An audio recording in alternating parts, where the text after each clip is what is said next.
કે હવે એક નહીં આવા કેટલાય છે જેની મારે સેવા કરવી છે. કરુણામાંથી જન્મેલો સંકલ્પ 22 વર્ષની અવનીબા પરમારે વકીલાતના અભ્યાસ સાથે શરૂ કરી ગૌશાળા. જ્યાંથી મેં નક્કી કર્યું કે આ ગૌ હોસ્પિટલ આપણે ગૌશાળા આપણે કરવી જ છે. સામાન્ય રીતે 22 વર્ષની ઉંમરે યુવાનો પોતાની કારકિર્દી અને મોજ મસ્તીમાં વ્યસ્ત હોય છે, પરંતુ 22 વર્ષની દીકરી અવનીબા પરમારે એક અલગ જ રાહ પસંદ કરી છે. અભ્યાસ કરવાની સાથે અવનીબા આજે સેંકડો અબોલ પશુઓ માટે આશાનું કિરણ બની ગયા છે. યુવા સ્વરાજ ગૌધામ ગૌ હોસ્પિટલ એ 2 વર્ષથી આ કાર્યરત છે અને અત્યાર સુધીમાં 250થી પણ વધારે ગાયો આપણે છે ને એમની સારવાર કરાવી છે, રેસ્ક્યુ કર્યા છે. સાથે એટલી ક્રિટિકલ કન્ડિશનમાં પણ ગાયો આવે છે અને એટલી ગાયો નહીં, ગાયો છે, આખલા છે, એટલે નંદી છે, બળદ છે, ઓલ ટાઈપ આપણે જે હોય છે એમની આપણે સેવા કરીએ છીએ અને એમને રેસ્ક્યુ કરીને લાવીએ છીએ. આપણે બીમાર જે ગાયો છે, રોડ સાઈડ ઉપર જે એક્સિડન્ટ થાય છે એવી ગાયોને આપણે રેસ્ક્યુ કરીને લાવીએ છીએ અને એની આફ્ટર કેર બી જે ટ્રીટમેન્ટ પછીની આફ્ટર કેર હોય એ પણ આપણે અહીંયા જ કરીએ છીએ અને આજીવન એની દેખરેખ અહીંયા રાખીએ છીએ. રેસ્ક્યુમાં એ રીતનું છે કે આપણી પાસે કોઈ એમ્બ્યુલન્સ ને એવું છે નહીં હાલ આપણી પાસે, એટલે પ્રાઇવેટ વ્હીકલનો યુઝ કરીએ છીએ. એનું જે ભાડું છે એ બધું પણ આપણે જ આપીએ છીએ. અવનીબાની આ સફર પાછળ એક સંવેદનશીલ ઘટના છુપાયેલી છે. એક પ્રવાસ દરમિયાન તેમણે રસ્તા પર એક નાનું વાછરડુંને અત્યંત ગંભીર હાલતમાં તડપતું જોયું હતું. આ દ્રશ્યએ તેમના મનને હચમચાવી દીધું અને તેમને વિચાર આવ્યો કે રસ્તે રખડતા અને ઈજાગ્રસ્ત અબોલ પશુઓ માટે કોઈ કાયમી વ્યવસ્થા હોવી જોઈએ.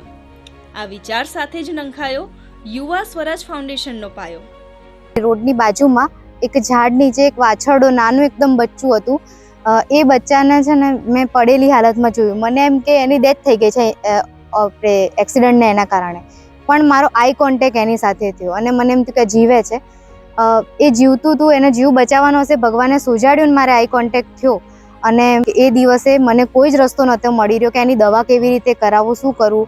કે એ ટાઈમે આવી ગાયોનો જો રોડ સાઈડ ઉપર એક્સિડન્ટ થાય છે તો એનું કોણ કરશે, કોણ એનું છે જ નહીં. કેમ કે આપણે હોસ્પિટલમાં જઈએ, આ બોલી નથી શકતું, એને દુખાવો થાય, એને એક્સિડન્ટ થાય, એને વાગે છે, એને ફ્રેક્ચર થાય છે, બધું જ થાય છે, પણ એ હોસ્પિટલ નથી જઈ શકતું. એ કહી નહીં શકતું મને અહીંયા વાગ્યું છે, મારી આ કન્ડિશન છે.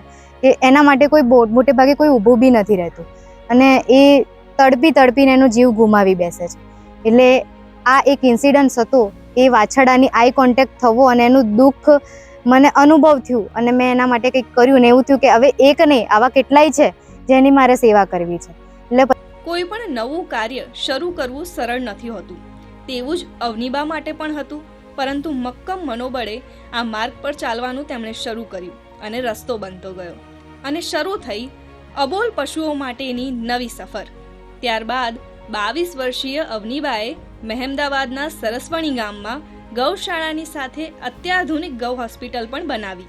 અમે યંગ બ્લડ હતા, અમે બધા ગ્રુપના મિત્રો ફ્રેન્ડો છે, બધા યંગ બ્લડ હતા. એટલે એક યુવા અને યુવાઓનું એક સ્વરાજ બનાવવું હતું, એટલે યુવા સ્વરાજ ગૌધામ ગૌ હોસ્પિટલ આપણે નામ રાખ્યું અને યુવા સ્વરાજ ફાઉન્ડેશનનું આપણે રજીસ્ટર કરાવ્યું. એટલે એક યુવાનો દ્વારા ચાલતી એક આ સંસ્થા અને સાથે સોશિયલ મીડિયાના સહયોગથી પણ એક ચાલે છે. સોશિયલ મીડિયાનો બહુ સારો સહયોગ આપણને મળે અને અત્યાર સુધી પણ જેટલું કામ કર્યું, જેટલી પણ ગાયોની સેવા કરી, એ બધામાં આજે મિત્રો જ મારી સાથે જોડાયેલા છે, જેનો સપોર્ટ છે એ અને સોશિયલ મીડિયા, એ બધા ભેગા થઈને અમે આ બધું કર્યું છે. એવું અહીં માત્ર ગૌશાળા જ નહીં, પરંતુ રખડતા આખલા, ઈજાગ્રસ્ત બળદ અને નિરાધાર વાછરડાઓની પણ સેવા કરવામાં આવે છે. આજના ટેકનોલોજીના ડિજિટલ યુગમાં અવનીબાએ સોશિયલ મીડિયા પ્લેટફોર્મનો ઉપયોગ કરી ગૌશાળા ચલાવવા માટે જરૂરી ફંડ અને સહકાર પણ આપ્યો છે. જે લોકો અહીંયા આગળ છે ને બહારથી બી ફંડિંગ આપતા થયા છે, એનું કારણ એ હતું કે સોશિયલ મીડિયાનો બહુ જ સારો સદુપયોગ આપણે અહીંયા આગળ કર્યો છે કે લોકો આ ગૌ સેવા તરફ અને આ જે પ્રોબ્લેમ છે એની તરફ વળે. ઘણા બધા છોકરાઓ બી અહીંયા વળ્યા છે આ સેવા તરફ અને જે બહાર ફરવા જવું હોય, બર્થડે ઉપર પાર્ટી કરી દે છે, એમનેમ રૂપિયો વેઠી દે છે, એ હવે અહીંયા બધી યુઝ કરવા ત્યાં છે. અને જે ટેન્શન વીકેન્ડનું છે, મહિનાનું ટેન્શન છે, એ અહીંયા આગળ રિલીફ કરવા માટે પણ લોકો આવે છે, શાંતિથી બેસવા માટે આવે છે, આમની સાથે ટાઈમ સ્પેન્ડ કરવા માટે આવે છે. અને અવનીબાએ કહ્યું, શરૂઆતમાં મુશ્કેલીઓ પડી, પણ જ્યારે લોકોએ સોશિયલ મીડિયા પર મારું કામ જોયું ત્યારે દેશ અને વિદેશમાંથી લોકો મદદ માટે આગળ આવ્યા.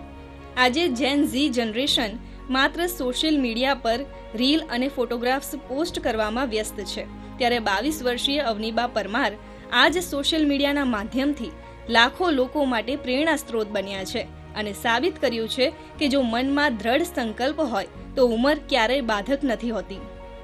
પ્રોબ્લેમ્સો બી આવ્યા આમાં, કેમ કે આ એક કોઈ અનુભવ હતો નહીં, ખાલી એક પીડા હતી જે મેં અનુભવ કર્યો હતો. બીજું કંઈક એને શું કરવું પડે, કેવી રીતે કરવું પડે, કેમનું થાય, એમનો સ્વભાવ કેવો હોય, શું હોય, મને કશું જ નથી ખબર પડતી.